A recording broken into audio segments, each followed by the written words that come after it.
Alright, so if you haven't gone and seen my 1-hour deep dive video on lookism, then please do. It is by far the best video I've ever made. 2 years in the making. It is also where I do my face reveal. Very creatively. Alright, have you watched it? It was good, eh? Alright, let's go. Anime clothing brands. There are a ton. Anime's popularity rise in the West, and its infiltration into pop culture has made anime a super normal form of media for basically everyone. I mean, it's hard to find a professional sports team these days that doesn't have one of their athletes being a fan of anime, or rappers and musicians growing up watching Dragon Ball. This means anime clothes are no longer limited to nerd shirts, but instead, there is a rising demand for fashionable streetwear incorporating anime designs. By the way, link in bio is this high quality tee I released for my new brand for the release of my last video. It's open for pre-order online right now. Anyways, in this video, I will give you an overview on a lot of the different anime clothing you can buy, and the different brands that offer them. There are roughly 3 categories of anime clothing, and in this video, I'll give my opinions on some of the brands of each. These categories include licensed anime brands, unlicensed anime brands, and officially licensed collaborations. Let's begin with the first 2. I consider anime brands to be clothing brands where a majority of their product line includes anime designs. These brands usually having a decent variety of anime clothing as they specialize in designing them in particular. There is a distinction in these anime brands: the licensed brands and the unlicensed brands. Let's begin with the licensed brands. I think 2 of the most popular licensed anime clothing brands is Goat Crew and Hypeland. If you're Australian, you've definitely heard of Goat Crew, but for those unaware, Goat Crew is a clothing label exclusive to, and probably owned by, Culture Kings, an Australian streetwear retail franchise. I consider them an anime clothing brand as they have a lot of anime designs. I mean, they do have other stuff, like sports, TV shows, etc., but they still feel very specialized to the niche.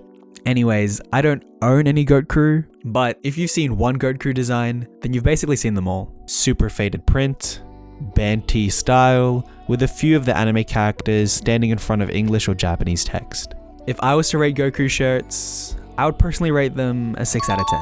The price is definitely one of the best aspects, priced at 60 Australian dollars, but the design themselves are a bit too same and not unique enough. Like I said, if you've seen one, you've seen them all.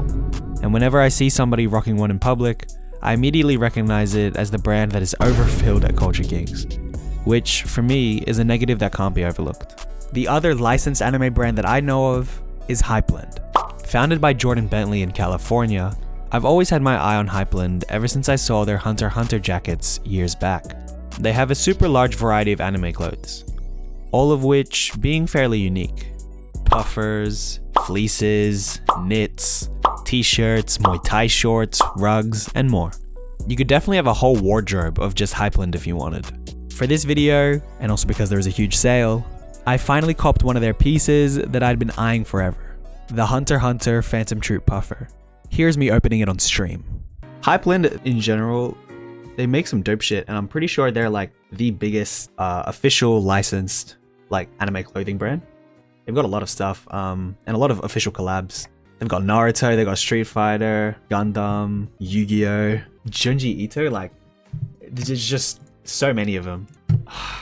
These Yu-Gi-Oh fitteds, it's actually crazy. I was so close to getting them. Like, just look how sick these are with the Karibo patches. I would have 1000%. And I was looking at their Instagram too, and they've got like a lot of they get a lot of comments.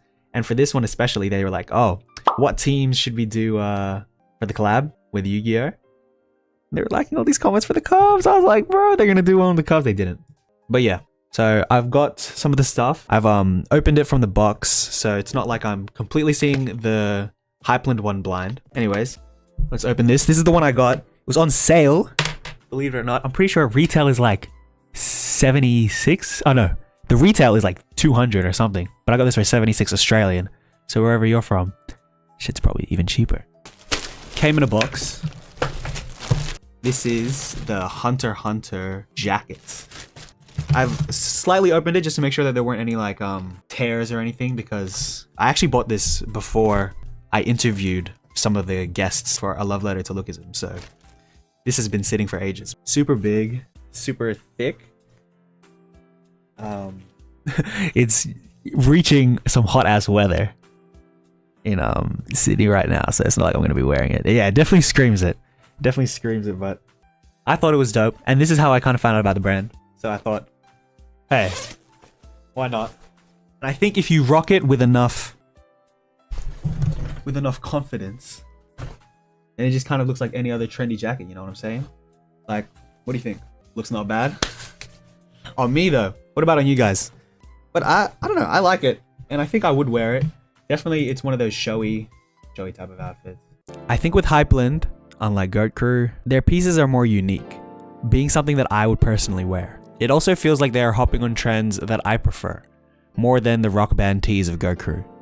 Bentley and the entire Hypeland collective also travel to like every anime convention I see, as well as DreamCon, setting up a booth showing their clothing. Like, I saw an Instagram reel of this super limited and exclusive One Piece collection, and the details were just immaculate, such as the denim and the BB belt being pieces I would definitely wear. Listening to Jordan, you can tell he recognizes the weight of being at the top of the anime clothing game, and he knows that they are the ones paving the way for future clothing brands to succeed. I give Hypeland a 9 out of 10. If you want a place to buy licensed anime clothing brands, then this is your best bet. But guys, just please make a Cubs Karibo fitted, I beg. For the next category, I will look into unlicensed anime clothing brands. Now, as this category is a very loose one, there are a lot of brands to talk about, but I will only briefly talk about the popular ones that I'm most familiar with. The first one I will talk about is Void Reincarnation, a brand a lot of you may have seen before on Instagram, with their wild Instagram reels. Void was actually going to have a licensed collab with Viz, but after what he alleges are some ops that are trying to take him down on some Akatsuki timing, his IG page and website are under weird restrictions and attack. Anyways, I bought a mystery box recently and opened it on stream as well. Next we've got Void. Now Void, I've actually been following them on Instagram for a while. They've got a lot of main celebrity fans, you know. Billie Eilish, like what? Chief Keef? Duke Dennis? But these are like kind of what makes them go viral. They have like these stupid custom Air Force One. I've kind of been a fan for them for a while. I've bought one thing from them before. I bought their Exodia bracelet. I bought this. It's out of 100. And it kind of looks like one of those, I don't want to say like Swarovski or something, but like it's one of those type of bracelets. And then what really sold me, like look at that. You put the pieces of Exodia together and it becomes one big Exodia. I thought that was pretty sick. This one, I've not bought at all. I mean, opened at all. This one is a whole box. I got a whole mystery box. This one to me looks like it's Zora. Jeez. Oh nah. Wait, that's unique. Wait, that's actually cold. I'm worried about how this would stay on. Like, this is one of those grungy ass shirts. It's certainly unique. I can't lie. Love it, bro. Next item. I'm pretty sure this is Gear 5 Luffy. Oh my days, bro. Tell me that ain't tough. I put knits on all the time. Nah. Oh my gosh. Bro, this is hard. I know this is Toji? Is this Toji's like snake guy? Anyways.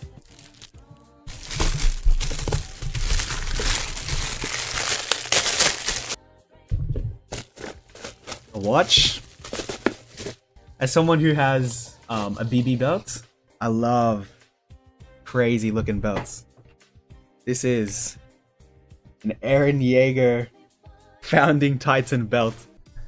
An Eren belt was the last thing I would have guessed. Bro, that's the thing with this brand. Hey! Tell you what, it's actually not as showy as I thought it would be. I like how the bones are going around the whole thing. I think that's tough. I love the packaging as well. He even does custom packaging on this shit. Void, unleash the Void drip. Void, open to acquire the forbidden drip. I love that shit. This one better turn out good. Because this one I'm also super hype about. Ooh. That's shiny. put it on a bit haphazardly for the stream, but now that's tough. This one I think I like a lot more than the Aaron one. Now these ones I was definitely eyeing up. These jeans retail for like $200. Got them for a lot cheaper because of the mystery box. Sheesh. Oh, they feel different. You can smell like the paint on them. Oh, what? On the left, we got Kaido. And then on the right, Luffy. I would definitely rock this. Like one of those unique jeans. They definitely bought the blank of this jeans somewhere and then they kind of painted over the jeans, but that's tough. I really like these. All in all, Void Reincarnation makes super edgy and cool pieces that are priced accordingly. They will definitely get people's heads turning. I had bought a piece of theirs before, the Exodia bracelet. Man, it is dope, especially since that they are magnetized to come together as a whole. But it is in sterling silver, which is super disappointing. But other than that, the pieces I got in the mystery box were super good. And to be honest, there are a couple of pieces that I'm eyeing even now, and will probably purchase in due time. The mystery box gave me a good collection for Void's product variety, and I think the super standouts in terms of value for money is definitely the knit. The knit is super thick and better quality than other ones you may get from cheap websites. The belts were also well constructed, and the jeans, whilst listed for a pretty penny, seem to be a decent blank. All of this is why I rate Void a 9 out of 10 as well. The next unlicensed anime brand I will look at is Kakazi. You've probably seen Kakazi before, either on TikTok or Instagram Reels. Maybe you've seen it worn by Aisho Speed at the Emirates, Japan, or as Minecraft playthrough with Kai. Or maybe you're a self-proclaimed hood Oni from Korea. Kakazi is from China, and has some of the coolest and flashiest zip-ups I've seen. Once again, this definitely fits that Y2K aesthetic. Kakazi's offerings are very diverse in what series they make zip-ups for, mainly being anime inspired. Dragon Ball, One Piece, Naruto, and more, whilst also having some video game inspired ones as well. The Kakazi pieces that I've purchased is this Gear 5 one that I had to cop after seeing how good it looked on Speed, and this Monokuma one, as I'm a fan of Danganronpa. These zip-ups are super thick, with a custom zipper that, whilst low-key being a bit tough to zip up, adds to the look. These zip-ups work the best when going for that Y2K look. I wore it a lot in Japan, and definitely felt like I was able to rep the anime aesthetic without it looking too nerdy. Funny story about Kakazi. I actually bought a Saki K one for my sister, but it arrived with one of his antennas broken. I sent an email to the support, and they actually got back to me fairly promptly. After maybe one back and forth, they said that they would send me a replacement. I waited, and very soonly after, I received another zip-up. Not a replacement for the antenna, but a whole other zip-up. It is safe to say that after that customer support, I'm now a fairly big advocate for Kakazi. Something I've noticed as well is that the shipping is fairly fast, despite coming from China, which is definitely appreciated. Other things to note about Kakazi is the packaging, each zip-up coming with a dust bag, as well as a bag full of anime branded stickers that I used to decorate my luggage. All in all, I think Kakazi is one of the best anime clothing brands in terms of quality and price. And although they are such eccentric pieces that it's hard to recommend them in styling in a lot of outfits, if it is the style you're looking for, then I highly recommend this brand. 10 out of 10. Alright, next few brands are ones I'm not too aware of, but I thought to add just in case you've not seen them, and you might want to look into them further. Shihiko Clothing, a brand that specifically wants clothing that doesn't scream anime. Definitely a more normal aesthetic to the other brands I've shown so far, and is more so something you would wear to give a subtle nod to those who know, but not scare off anybody who'd judge you.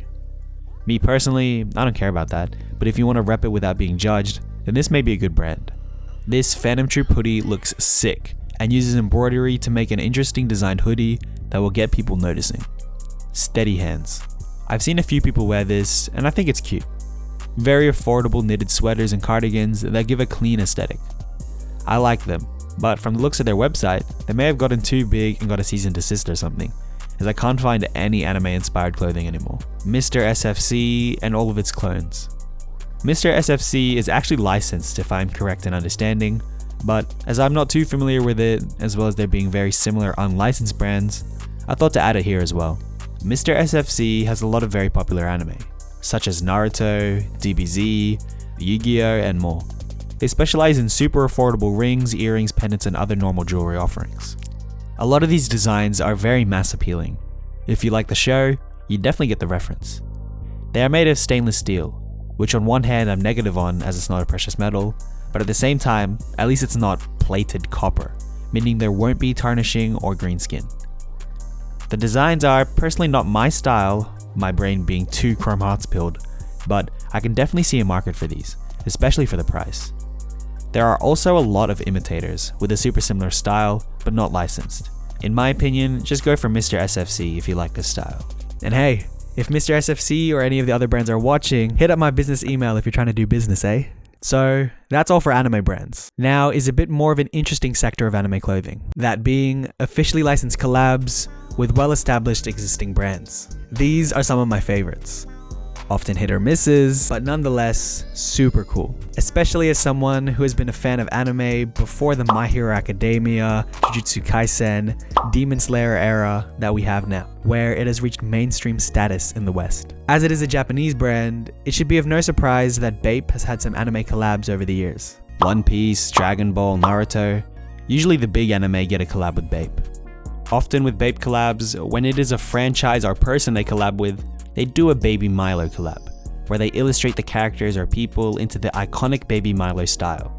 These are iconic, and if they do a series that you are especially fond of, then these are good staple graphic tees that would fit in any streetwear closet.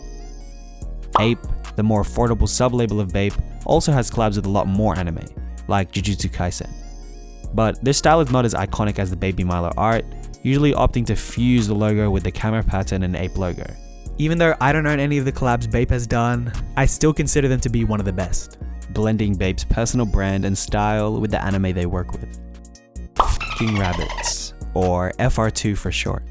FR2 and its iconic Smoking Kills hoodies and t-shirts is not foreign to anime. As I said in my fashion and webtoon video, FR2 collaborated with the anime adaptation of Ikebukuro Westgate Park. Their Smoking Kills designs, like this Dennis Rodman one, just look super cool and eye-appealing. They have collaborated with One Piece 3 times to my knowledge. This Sanji Smoking Kills hoodie being one that I copped from Yahoo Auctions a few years back. This hoodie is nice, boxy and decently thick, with a high quality print and an attention to detail. The arm prints have Smoking Kills written on them, giving a nice street look, and the wrist has the FR2 logo, but instead of another bunny, replacing one with a straw hat Jolly Roger. All in all, I love this hoodie and wear it often. If you can find one on Yahoo Auctions or stumble upon their collabs when they release, I'd definitely suggest them. I also visited the Shinjuku store when I was in Japan, and they were super nice. Supreme. Supreme is actually not really collaborated with many anime or mangas. Apart from what I'm assuming are unlicensed hentai designs, the only other one they've done is with the manga, and in my opinion, best anime movie ever, Akira. The Akira collection is one of the most simple but beautiful, featuring panels from the manga, slightly altered and put on various pieces. I own 2 tees from this collection, both in black. The arm tee, which has Tetsuo with his arm blown off, and the Yamagata tee, which has a dead Yamagata being held by Kaneda. These 2 designs have the original manga panels, with their tops having the classic Supreme box logo drawn on top of their t-shirts. Super simple, but super raw and dope in my opinion. The other items for this collection are also sick, as should be expected of this era Supreme. This design was also in a windbreaker outfit, Mia wearing it during a photo shoot. I love this collab, and also respect what I can only assume was Supreme keeping their brand image and collaborations very limited, only collaborating with one of the most inspirational of the genre. Kappa. Kappa's collab with One Piece is one that I've picked up a lot of pieces from on Yahoo Auctions a couple years back. It features a lot of art made specifically for this collab, which I appreciate a lot. A lot of the designs have the One Piece characters back to back like the Kappa logo, all cool like, with the Kappa lettering underneath it. I have this hoodie with the One Piece to be continued on the front, with Shanks and Luffy on the back, and this Zoro tee in black and green. Super nice. They also have these 3 new One Piece illustrations as designs, where Luffy, Law, and Hancock are wearing some kind of Kappa clothing or logos. I got this Luffy hoodie in maroon, with the Kappa logo on the sleeves. I just love the look of Luffy in a full Gopnik tracksuit hitting a cold crossed arm celebration. Too nice. Another one I don't have is the Seiko collabs. These are watch collaborations with popular anime that have logos and symbols embedded into their iconic Seiko 5 watches. Cool pieces of anime merch that follows the principle of not being too overtly anime. Yohji Yamamoto also has collaborations with anime with a darker vibe and style, like Ghost in the Shell, Jujutsu Kaisen, and Chainsaw Man. As expected with Yohji, these are insane. Way above my pay grade, but grails. If you want high quality, high fashion, without it screaming anime, then this collaboration is for you. The last two brands are super basic, consumer-friendly brands that produce a lot for a lower price. Boohoo Man and Uniqlo. Boohoo Man is a UK fashion retailer that has cheap clothing but fairly popular brands to collab with. Their Yugo collection is fine and especially cheap on sale. This hoodie was one I picked up, admittedly in a larger size than I was expecting, but alas, gives a super oversized fit with a dope illustration of Yami Yugi on the back. Despite the price, it is decently thick and after a bunch of washes, doesn't appear to have any noticeable tears or fading in the print. Lastly, Uniqlo. Uniqlo is the quote-unquote fast fashion brand known for their quality, making it a favorite with every type of shopper. Their UT graphic tees are definitely a staple in the modern clothing scene, with high-profile collaborations like Quas, Andy Warhol, and Takashi Murakami, as well as anime and manga series. I've bought a few over the years, but the one I always reach to time and time again is this Dragon Ball Z shirt. Super simple, fits super well, and is super comfortable. One of my favorite shirts of all time. Rest in peace, Akira Toriyama. If you want to try on the shirts, there is likely a Uniqlo in a shopping center near you. And if there isn't, the sizing of Uniqlo is fairly standard, so shopping true to size is fine. Uniqlo is truly the simplest way to get anime t-shirts. And even though if you buy one, you will see everybody around you for about 2 months rocking those same shirts, it's certainly the easiest way to rock your favorite shows. Anyways, I hope this was a somewhat informative, helpful, and fun dive into the world of anime clothing. Did I miss any? Let me know in the comments below if you had a favorite that I didn't talk about. Anyways, catch my streams on this channel, my clips on my second channel, and my Instagram for updates and interactions with y'all. I am the Logan Owl, and the Logan Owl greets you, and I will see you later. Bye.